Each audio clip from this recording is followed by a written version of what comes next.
Hello guys, আজ আমাদের কক্সবাজারে দ্বিতীয় দিন। তো সকাল হতেই আমরা সবাই নিচে চলে আসলাম আমাদের ব্রেকফাস্ট নেওয়ার জন্য। এইদিকে খাবার সব সাজানো ছিল।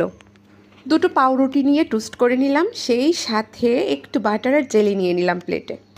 পাশেই দেখলাম পোস্ট করা হচ্ছে আর করা হচ্ছে ডিমের ফ্রাই। কিছুক্ষণ অপেক্ষা করতে হলো এগুলো প্লেটে নেওয়ার জন্য।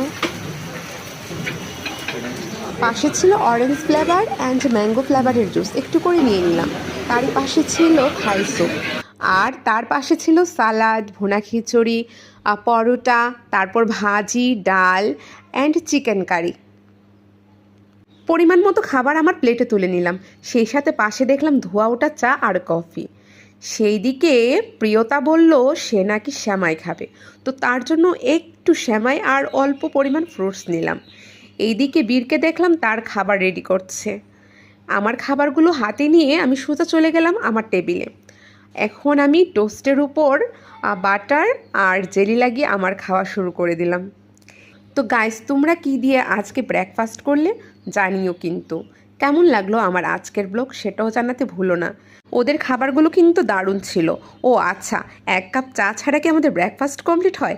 সেই সাথে যদি থাকে টোস্ট, চাতে ভিজিয়ে খেতে কিন্তু দারুণ লাগে। তো ভালো থেকো তোমরা সবাই, টাটা।